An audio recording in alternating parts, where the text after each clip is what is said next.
Within an ecosystem, there are things that have to cycle between the members of that ecosystem, whether it's the minerals like phosphorus and nitrogen, whether it is the water or the carbon dioxide or the energy. Today, we're going to talk about how energy flows within our ecosystems. So when we talk about energy, all organisms, all living things need some kind of energy in order to function, in order to do something. Energy is that fuel that makes things go. Without energy, they can't go. So that energy, if we trace it back, like say we've got a cow, the cow gets its energy from eating grass. The grass gets its energy from the sun. So ultimately, the source of all of our energy is the sun. So when the sunlight comes into our atmosphere, plants will absorb that sunlight as well as using carbon dioxide from the atmosphere and water that they take up through their roots, and it will process that, using that energy to do the processing and create sugar, glucose.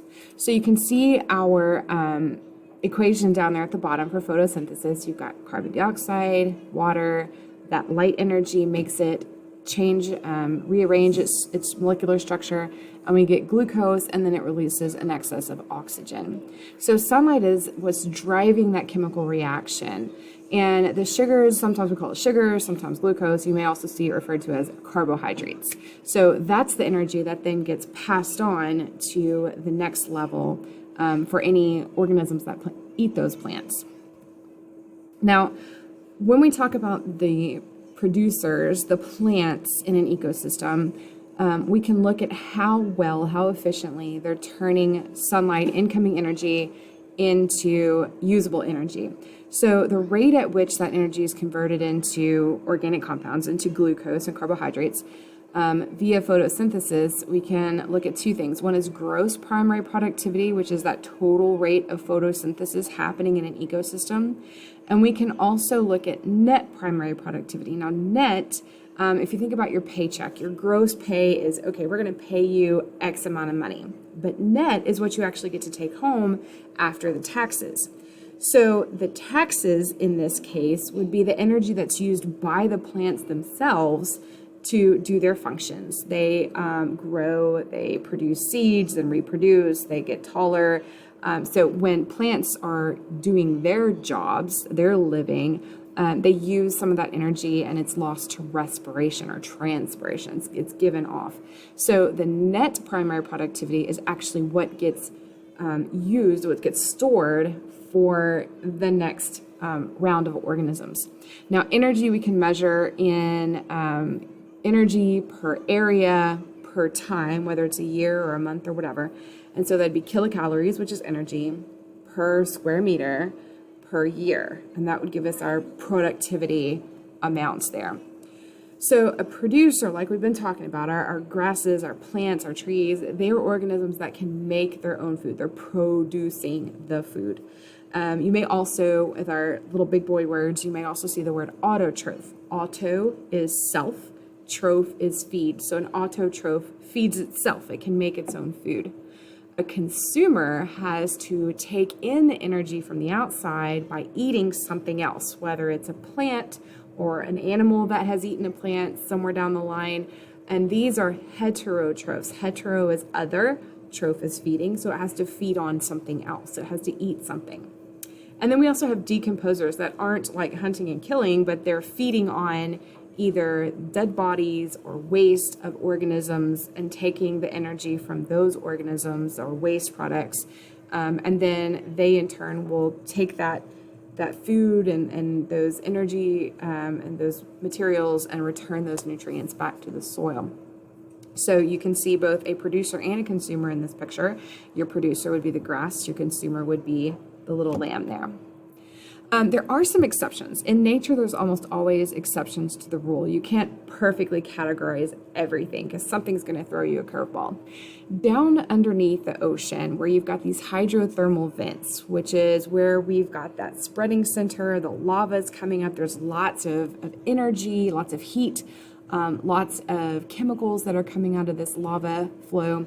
These vents down here, you've got living things. It's crazy that anything would live there, but there are some deep water bacteria that instead of using sunlight to undergo photosynthesis. They use hydrogen sulfide, and they use that heat to create their own food. So because they're creating their own food, they're still producers, but they never see the sun. They're way deep underneath the ocean.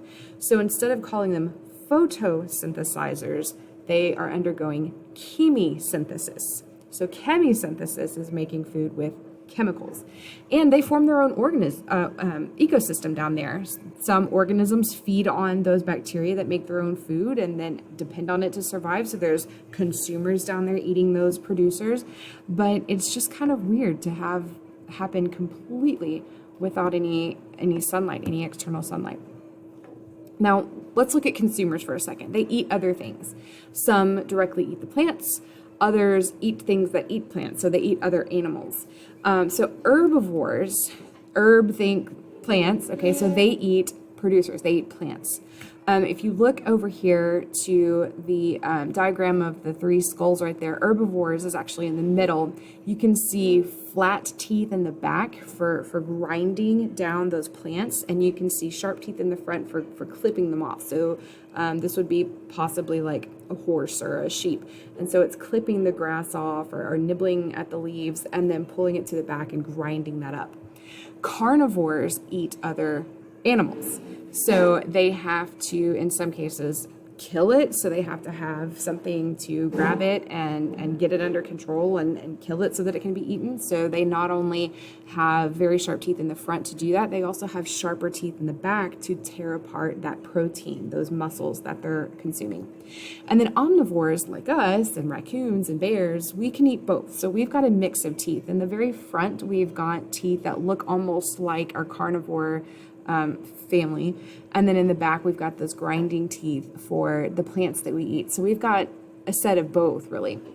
And then you've got some other animal or some other organisms that don't eat plants or animals, like our decomposers, and then organisms called detritivores, which break down other organisms and release those nutrients into the environment.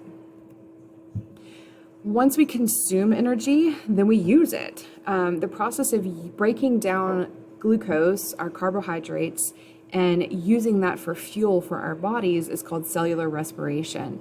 So we take in the glucose, we breathe in oxygen, and those two create a basically almost like tiny combustion reaction. We release carbon dioxide, water, that's the water vapor that you feel whenever you breathe out, and then release that energy, that ATP that allows us to run around and talk and breathe and our hearts to beat and all that good stuff. If we look at how energy flows through an ecosystem, we can trace that energy, the path from where it starts, the sun to the producers, and then where it goes. And that gives us a lot of information about how organisms depend on each other within an ecosystem for survival.